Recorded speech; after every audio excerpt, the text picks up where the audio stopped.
I actually have to handle that. But while I step away to handle our tinies, I wanted to introduce Kian from Leggett Counseling. I'm going to deal with that. We'll be right back. You can introduce yourself. Okay. My name is Kian. Again, like Paul said, from Leggett Counseling. My pronouns are they and them. I am a social worker and therapist right here in Tacoma, Washington. I run a small private practice here with a background in community mental health. So I will be supporting Paul today and talking about the role of mental health professionals in working with clients who have access needs and who are looking for or already have companion animals to support with whatever they got going on. It is nice to meet y'all. I hope you're having a at least tolerable, if not good day. And hopefully Paul and I can provide some useful information on, again, mental health and service dogs. All right, Paul, back to you. Cool. You did an introduction. You have a follower. That's great. Oh, I do have a follower. Hello. We're doing this joint thing for getting Instagram. And hey, I'm Paul from the Mindful Pupper. Yeah, we're doing this really nice joint thing where Kian is going on their Instagram and I am going on Facebook. So we'll see how this works. I love technology. It is a science experiment. I don't know what you talked about. One thing I love about dogs is that you think that they're ready for something, and then all of a sudden you shut a door, and they're like, heck no, not ready for that. So everybody got some Kongs. They are safe and sound. I'm going to be happy doing that. Sorry if this is glitching a little bit. It might be the internet. It might be my new technology. So, yeah, sorry about that, and I hope it doesn't look weird. Oh, we also might have a collie cameo, so just a heads up about that. Yeah, Dax is always on here. Anyway, so you did your intro. Cool. At any point through our chat, oh my goodness, we're just having a morning today. The little dogs are in the back. Kids are cranky. They're cranky. They've never, obviously, we have both never gone into a room to talk to the internet before. So while Dax is all like, whatever, I'm going to nap and steal some treats, the littles are like freaking out because stranger danger. It's popping off. It happens. Dog training life.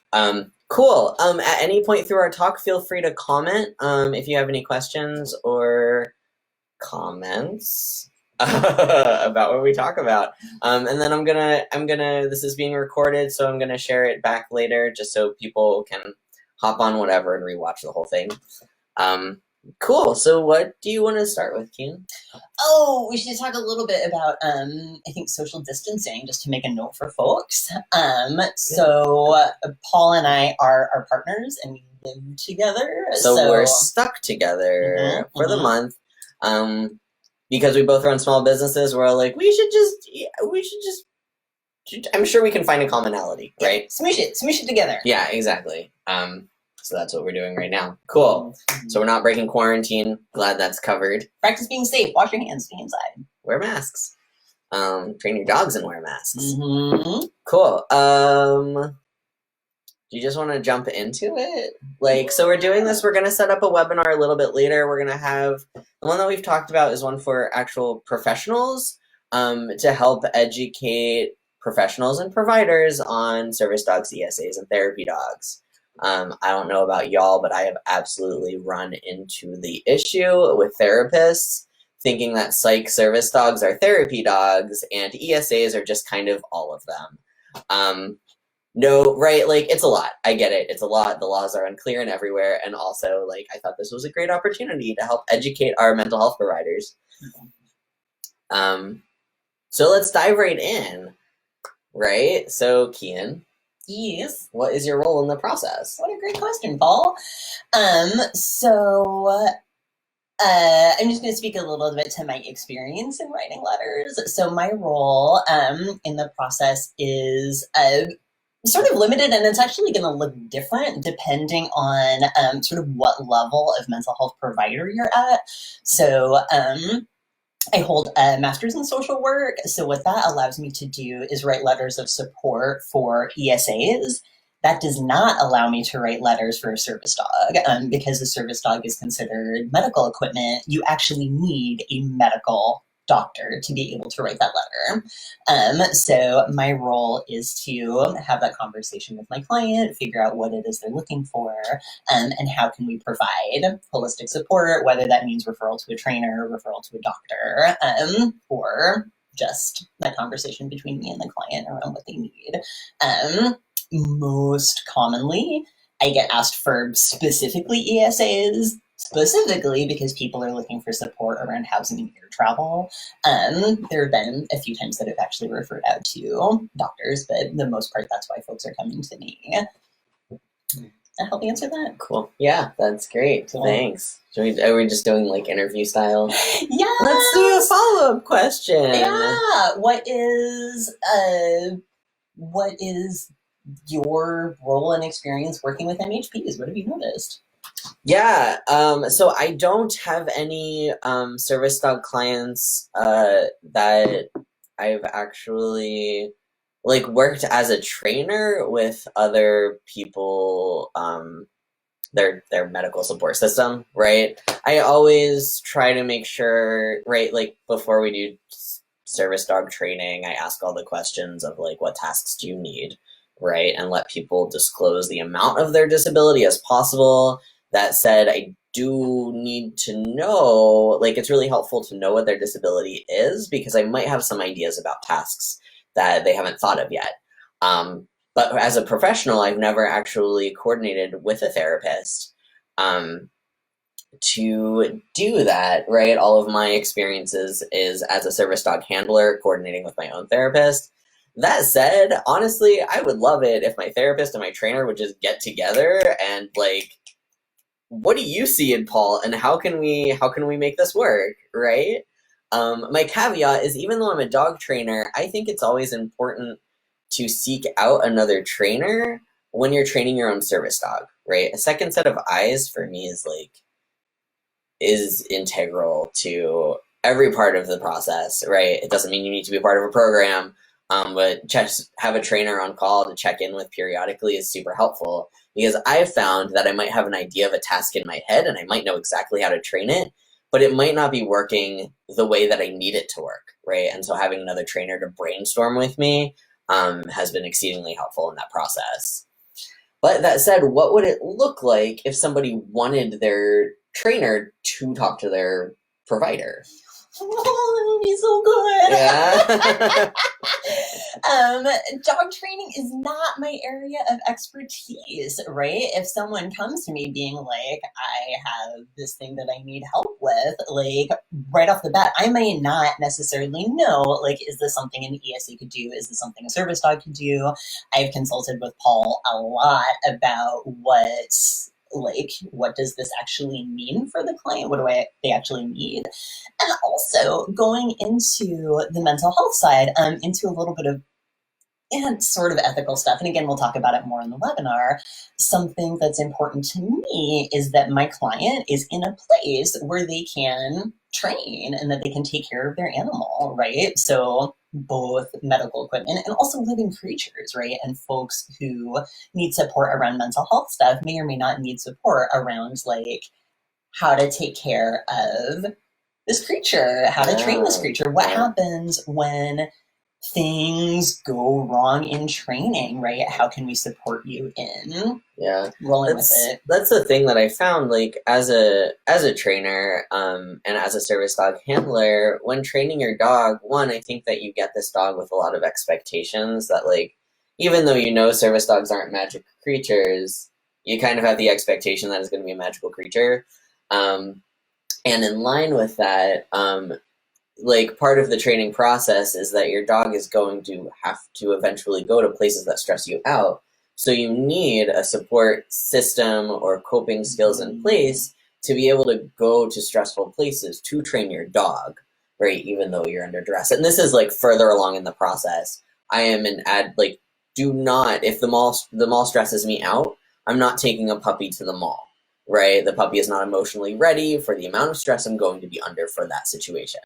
right? And so I like to take that into account. But like further on, even if I know that like my dog has all of the skills to conquer this, the amount of stress that I feel when I'm in that situation just really amps up the whole process. Mm-hmm. So yeah, to have a therapist on board that actually understands what your stress looks like could be really, really beneficial for everybody. And I'm all about building multiple support systems, multiple sets of coping skills, right? And this frequently looks like what do you use when you're by yourself versus what do you use when you're with groups of people? And it'd be really cool to be able to coordinate like what coping skills can we add to the training process? What training can we add to the coping process, right? Getting some of that crossover work. Yeah. And I really like that because even though we have service dogs in training or service dogs that are working, I think it's really important that we keep up and maintain our own coping skills. Oh, sure. Because dogs need days off, right? In general, they need days off. Something could just happen, right? And also, we always run into public access issues. I mean, not always, and general statements, but like there are always public access issues. And so I've definitely gone to events where I'm like, I would love to have my dog with me, and also the amount of fight that I have to do to make sure that he can come with me is just, I'm not ready for that, right? So to make sure that I still have active coping skills is really helpful. That's a great point.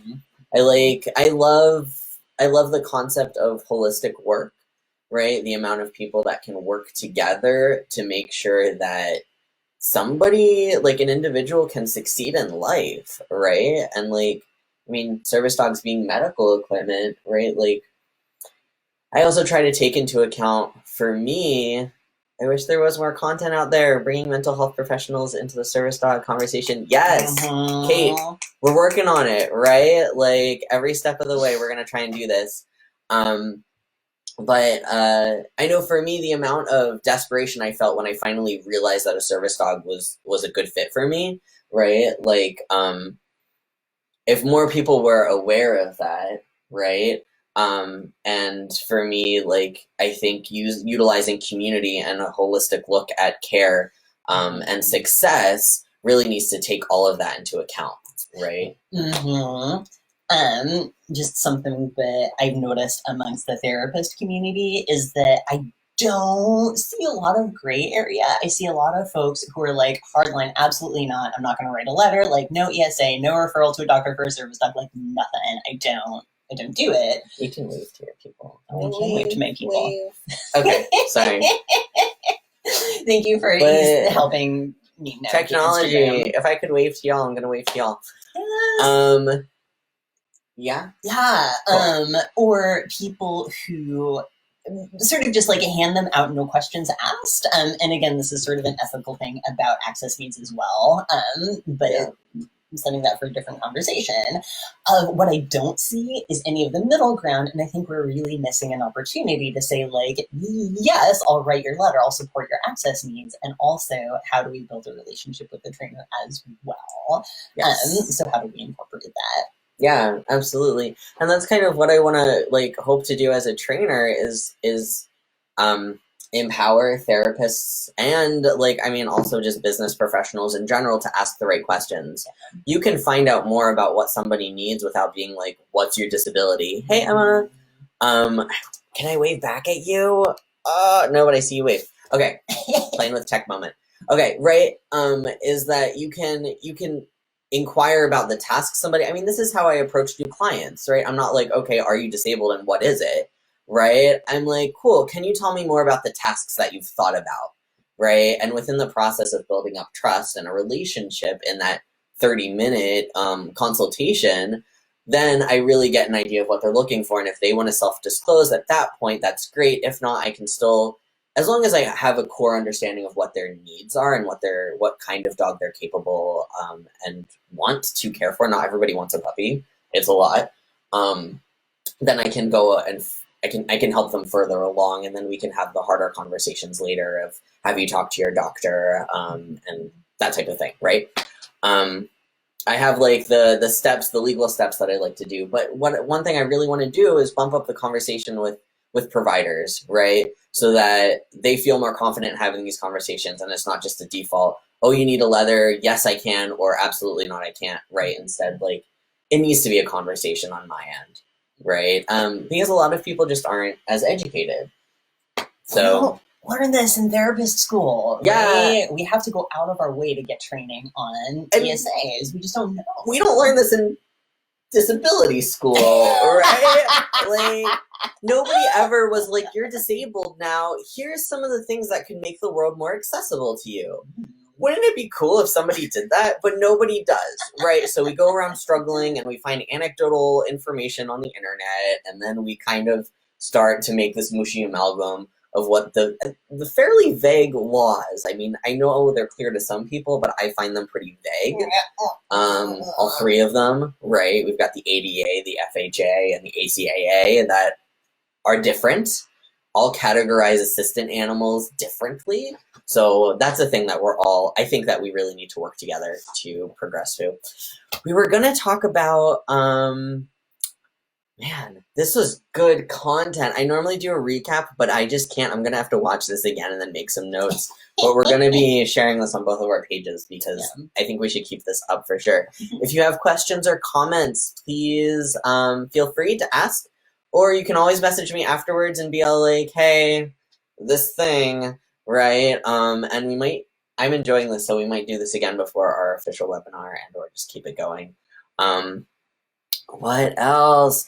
Oh, so one thing I was going to ask you, do you all maybe have a handout that we can give to I'm going to say it says providers. What a great idea. Yes. Not yet. Or maybe they can start talking about with doctor friends. Ooh, that's a great idea. Yes. Actually, I do. So the things that we are working on is an informational handout. I do have, and Kian also now has access to it because I'm going to share it after this. I do have some templates, some sample letter templates too. So I can go ahead and pass that along in some magical internet way. I'll work on the details of that. But yes, good question because I think they all need it. So one thing I was going to ask is if somebody wanted to have, so on my end, at least as a service dog handler, it's kind of really scary and stressful to bring up the fact that I'm training or want or have or think that I have a need for a service dog with my providers. And so is there one, I would say from the therapist role, is there any particular way or think like, is there any advice you can give people to start having that conversation with their providers? That was a great question. Again, thinking back to the folks who have come to me for letters, it has never, I think, ever been like, hey, I need this thing. I need you to provide it. How do we have this conversation? It's been a lot of like, maybe, I don't know if you're comfortable with this, right? Like people are really bracing for invalidation. People are really bracing for the provider to say no or grill them on it or, right, all of that, which is reasonable. Again, like we're pretty ignorant in the therapist world, and there is not a lot of understanding around it, right? In fact, like the research has been really, first of all, there's just not much, and it's been a little bit conflicted, right? And so therapists who are like, super sciencey, like, I don't think have actually maybe done this research, and all be like research on like service dogs and people. Yes. Okay. And so yeah. Okay. Anyway, people can be a little bit waffly on it. So as far as approaching your provider, I'm thinking of a couple of things. So first of all, coming from a place of like, just, is this something that you do? What is your level of experience? I always like it when people ask me what my level of experience is working with something. It allows me to give an honest answer of like, oh, I've worked with one client in my career who is coming in with that particular concern, or like, this is someone that I see all the time, right? It gives me an opportunity to disclose like, where I'm at with that. So I would say, like, yeah, even just asking about experience, and also potentially bringing in that advocacy piece, right? Of like, this is about disability justice, this is about accessibility, right? And if you as a provider are not willing to hear me and not willing to meet me where I'm at with that, are you going to respect my rights in other areas? Are you going to respect my accessibility needs in other areas? Yeah, I really like that, as far as especially asking what your experience is, because I tend to be all like, let's just assume you don't know anything, right? And so like for me, a lot of hard conversations, I do them in segments because gives me time to process. But to start the conversation and be all like, what is your experience with providing service dog letters or working with people with service dogs, right? And because Kian's a mental health provider, I'll just say like service dogs and focusing on psychiatric support, and mental health alerts and response and stuff like that, as opposed to mobility and stuff. So I think this is also kind of one of those gray areas. But yeah, instead of being like, what? Oh, go ahead. Instead of just testing the waters and being like, what is your experience with this? And you can be all like, I know everything, or you can be all like, what is a dog? Right? Let's start at the very beginning. But yeah. Oh, also like speaking to the like sketchy research that is specifically around psychiatric work. What I've come across. Something for the mental health professionals out there. One area that I'm also seeing missed opportunity is to educate our peers. So I also do a lot of gender support work, which is another thing. So one thing I get all the time is people who are like, I need a letter for gender affirming surgery or HRT. And I have a therapist, but they don't know how to write it. So they sent me to you. When it's like actually not that hard to write a gender support letter, just like it's not that hard to write an ESA letter. So one thing that I think we could be doing a better job of too is saying like, yes, I will write your letter. And also, let's talk about maybe getting a release for your therapist and teaching them how to do this as well, right? If you need it like tomorrow, sure, I will pop it off right now. If this is something that you need in 3 months, are you open to having that conversation? So the person who knows you and the person who you've bonded with, right? And the person you're really trusting to support you in this also has now the skill set and the education to provide that service for you instead of having to go and tell your story to me, a rando stranger. Yeah. Right? So I think that we could be doing a better job too of stepping up. Absolutely, yeah. Is there so many questions? You were talking and like 20 questions popped in my head and I was like, that's good. Let's talk about the language a little bit, right? We've got a few minutes, and I know that, so I reached out to some service dog groups I'm a part of and I was like, we're doing this thing, what do you need to know? And like 5 people were all like, make sure they know the difference between a service dog and an ESA. And I am going to add in a therapy dog because the amount of therapists I have had use the word therapy dog to either mean their office dog that just hangs out and is comforting in their therapy sessions for them or their clients, but also like psychiatric support also gets very lumped in or misidentified as a therapy dog, right? Same thing with ESAs, right? And so I'm just going to go out there and assume that the people watching right now understand an ESA is an emotional support animal. They do not have public access rights under the ADA. You need to check in with your local and your state and local laws because I don't know them all. I only know Washington State. So ESAs fall under the FHA, which is the Fair Housing Act, and the ACA, which I always forget what that second A means. The Air Carriers Access Act. There we go. I know. Nice. Learned it, right?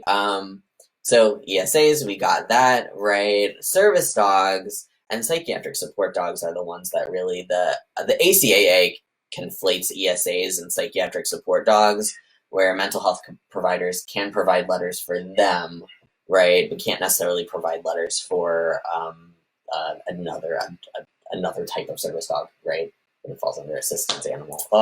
This is so confusing. We're gonna clean this up for our webinar because this just got messy. Okay, radical honesty. About halfway through that turned into Charlie Brown for me. Like, right? And here's the thing, I'm so sorry. right? Okay, Listening. so language. Therapy dogs are not covered under any of these things, right? Therapy dogs are trained to comfort other people. They only have public access within the specified, coordinated time frame in which the therapy dog is at this place.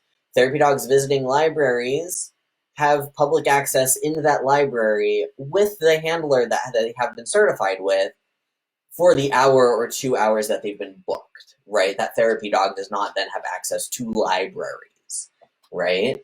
And you can find more under the Therapy Dogs International, TDI, is a really great organization to look up therapy dog stuff, right? But therapy dogs aren't pet dogs that hang out in offices, right? Like, your office dog can attend therapy. I think that, I mean, I don't know about you as a therapist, but I think that's cool to have an office dog, right? Yeah, absolutely. Yeah.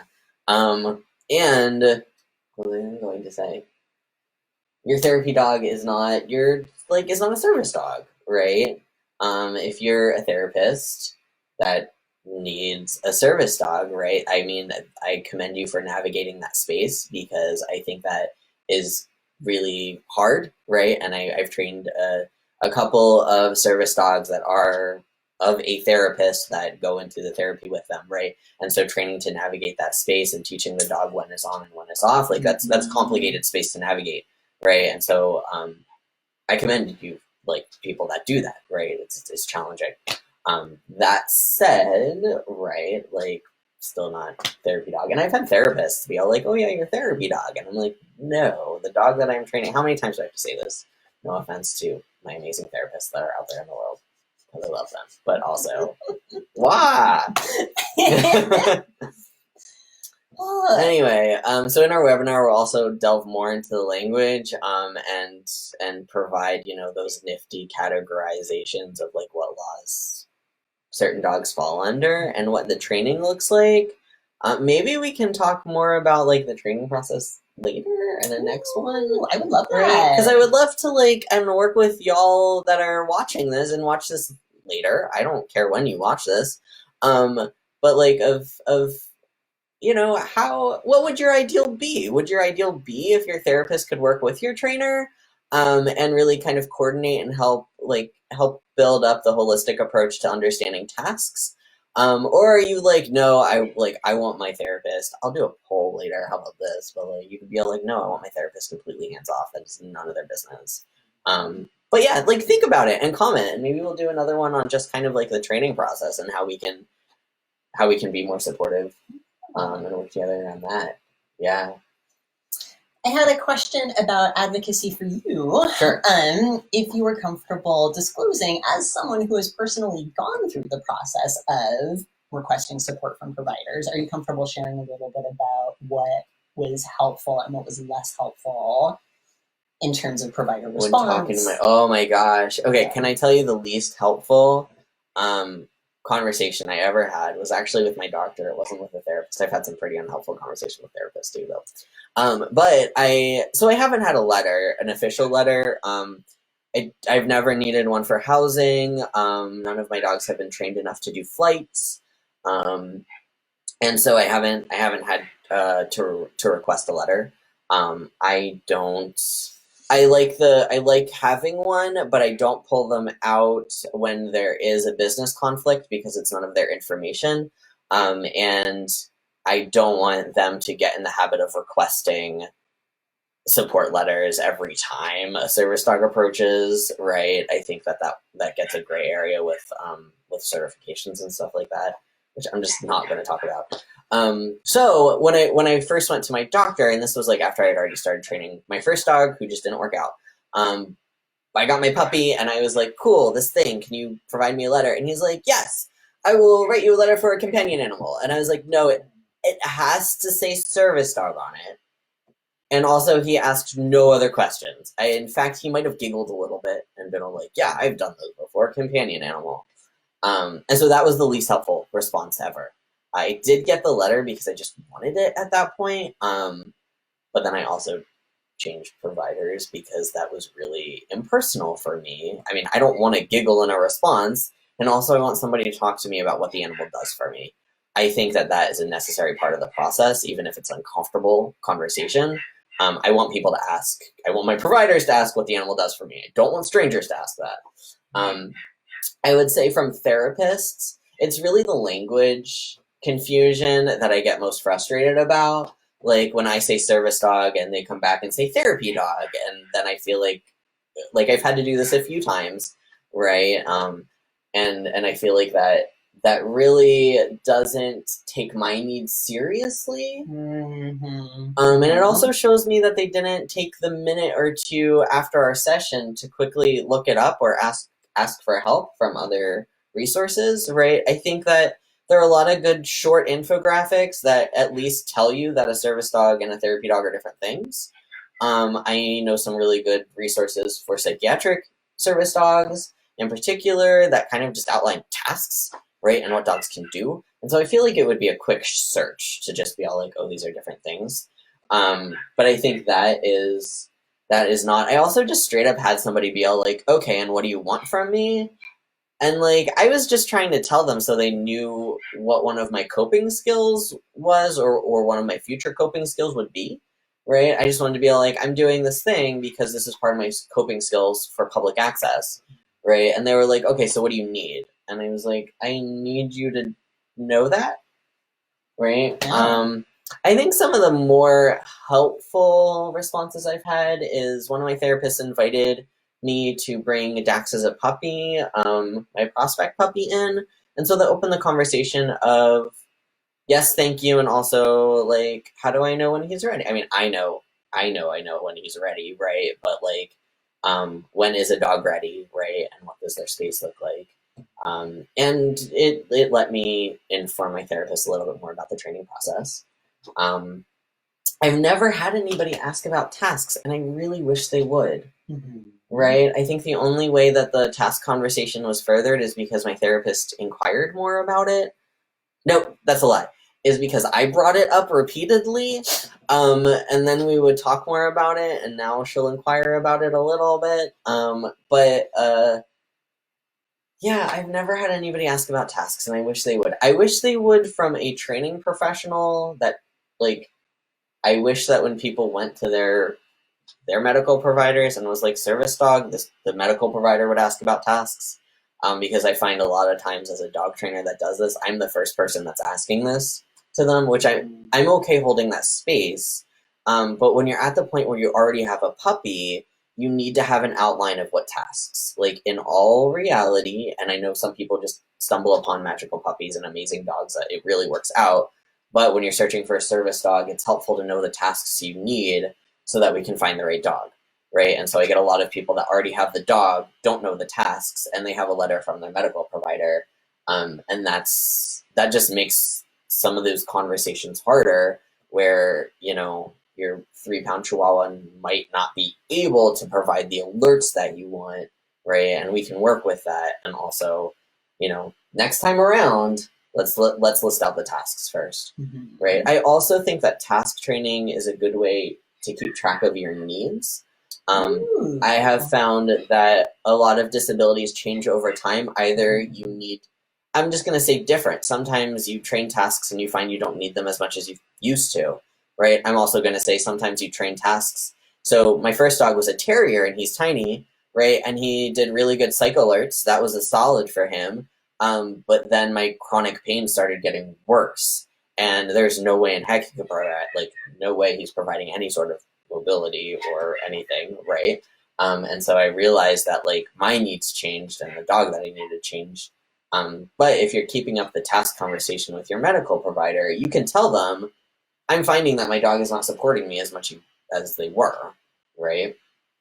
And then you can talk about that. I derailed a little bit. That's okay. Okay. Thank you for sharing. Yeah, totally. Something that I'd like to include in the webinar too and have that conversation with you is, again, like, what are questions that therapists should be asking, right? And also, like, kind of how to interpret that information. Because I was talking to Paul a little bit earlier too, And if a client lists out the tasks to me, I don't actually necessarily know what that means, right? And so talking a little bit more about sort of how to interpret that information, how to look up that information. I think we're also going to include some resources for therapists to do our own continuing education around this too.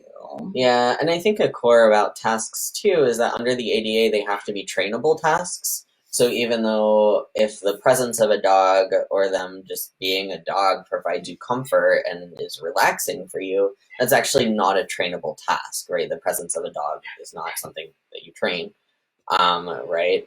And so figuring out how to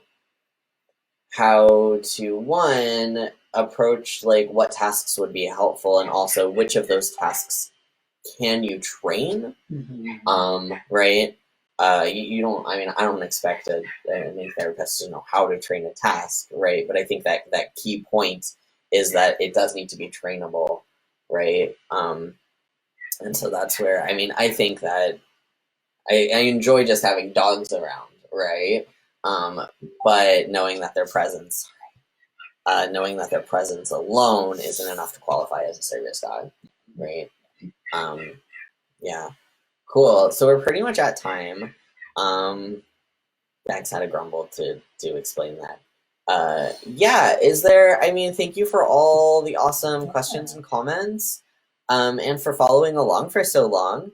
I guess quick summary of the things that we covered. Sure. You wanna? So we did intros.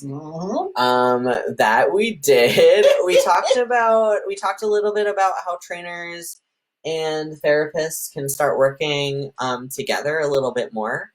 We talked about that therapists can provide ESA and FHA letters, as well as psychiatric support letters under the ACAA, right? Because that falls under assistance animal. But I think it's that keyword of prescription. You can't prescribe anything as a mental health provider. You can support.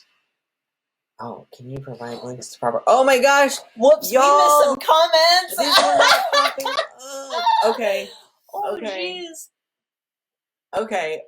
Let's follow up a little bit, right? Oh boy. Okay. So one question was when I was in the process of talking to my health providers about if the service dog was right for me. My then psychiatrist told me that all a service dog would be is a crutch. Problematic language to begin with. There's more. This is what I enjoy about you. Sorry, I pressed the extend more. A crutch. And now things are actually popping up. Thank you all for continuing that thread because I missed your comment. I'm so sorry. The two of us have never been a good fit, but that was my last straw. Good for you. My other providers were totally on board. Yes, a service dog can be a crutch for people, but I don't know if that was fair of saying it so bluntly. And I think that you are absolutely correct. I mean, good for you for using that as the last straw of like, I'm just shutting down this relationship right now because you have the power to do that, right? Oh yeah. And I think that is really great. To draw that line. I think so. We did talk about, I don't know if it was brought up because of my barky dogs or not, but we talked about coping skills in our summary, right? So we talked a little bit about working with your therapist to create, or your provider, right? I think that your medical providers can also help you, if you have chronic pain, can help you list coping skills for that. I think that there's a role for both of them, right? As I like to think holistically, right? And so we talked about how you can work with your providers to, if you swipe left and right periodically, it refreshes the comments. Thank you, Emma. I know we'll work on it. Sorry. But yeah, right. So we can work with our providers to create coping skills for, to work with and without the dog, right? I fully believe that dogs need to take time off. I fully believe that we need time to exercise our coping skills. That said, I think that service dogs are a coping skill. right? And I don't know any therapist that's going to be all like, oh, you shouldn't meditate as much as you are, right? That's just going to make you a little bit dependent on meditation, right? No, right? It's just not how that works, right? And I think there are some other considerations clinically of why a mental health professional might push back against a specific client getting a companion animal or getting an emotional support animal. But that is not the reason that I would promote for denying someone their letter and denying someone access to care. Right? Like, that's a conversation to have, right? Like, are you thinking that your dog from day one is going to go everywhere with you all the time throughout the rest of your life, right? Like, that's a conversation to have. And I think that if medical providers knew more about, one, the tasks they could provide, but also the training process, they could help people create a schedule where they're still flexing their other coping skills while their dog gets time off or while their dog is in training, right? Like, you get your dog and then there's like this whole year and a half of training process before your, dogs end up being stable enough to work and task reliably, right? But yeah, I'm so sorry that was your experience. Okay. Gentle reminder too, y'all can fire your therapist. I think people forget sometimes, but like, you can fire your therapist, you can fire your doctor, you can fire whoever is not treating you appropriately and treating you with. And like, when I was recalling this situation with my doctor, that wasn't the straw that ended that relationship. There were a lot of other things leading up to that, and we moved. And I used moving as an excuse to end that, but I was definitely like, I know I should be having more of a conversation with you, dude, but I don't want to. And the therapist that was all like, what do you want from me about that? Like, absolutely fired. Like, done. If that's how you're approaching my coping skills, like, I'm done, right? I can find somebody else that wants to work with me and expand this relationship. So, okay, question. Do you feel comfortable if people referred other mental health providers to you? Right? Ooh, that is a great question. I would be happy to have that conversation. I mean, to be honest, like, I would still consult with you, right, to back that up. But I would be happy to. If somebody saw this and was all like, "Hey, therapist friend, can you go and talk to this other person?" Oh, absolutely, right? Absolutely. Okay, cool, awesome. And I am also happy. I mean, we're doing this webinar so that we can have like a place where this information is, for medical professionals to go and learn some stuff. Excuse me. But also, I mean, I field those phone calls quite frequently, right? And I'm happy to have those conversations and do consultations with how to best provide support around like training or even just understanding the laws part of it. I think that is part of my role as a dog trainer that does this type of work. Cool. Okay, now I'm going to scroll down and make sure we did not miss any other comments. And something that would be helpful for me, at least, that I would love to include in the webinar, if y'all are comfortable with it, is some notes from you about what would be helpful for a mental health provider to know. What you are looking for in terms of advocacy. What does that process look like for you? Yeah, absolutely. If you feel like sharing, you can DM me your ball. Okay. Yeah, and you are, I tagged your business, but you're Kian Leggett Counseling? Leggett Counseling. Leggett Counseling on Facebook and Insta. I didn't know this. Commenting on live is clunky. I know!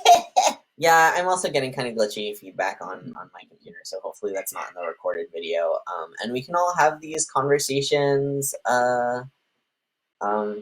later, right? We can continue these conversations. It's totally cool. And we'll do this again. I enjoyed this. We should do this again. We should. Right? We'll talk maybe more about the training process. Nice. Cool. I would like to know more about the training process too. Yeah. Especially with tasks and whatnot. Yeah, we are 15 minutes over. Yes. It's to make up for my 10 minutes late yesterday. So just kidding, but also not. Great. Thank you all so much for watching. Thanks Feel for free joining to us. share this with other people. I mean, this is also, it's going to go on a link, right? Mhm. And so feel free to just share this along to your therapists or providers or friends or family members that really don't know the questions either. I'm just going to open that up so that when those people hit the tail end of this movie, they're like, oh, that's not what I was. Right? And your neighbors and your everybody friends. Yeah. I'm also going to be posting this on my YouTube channel, Queer Community Care. Yes, so it'll be up there as well. Yeah, I will make a YouTube channel and also post this on mine just because we can. We're trying out technology now. Okay, cool. I had this boundaries moment where I was like, why don't we just share one? We're not sharing We're not one. sharing like one. That's a terrible this is idea. I think this is a safe collaboration. We also live together and we're sharing a lot to begin with. Mm-hmm. Okay. It's been a long time with not being able to leave the house. Mesh. Yeah, no, that's a boundary. Okay. Anyway, have a good morning, y'all. Yes, And thanks so much for joining us.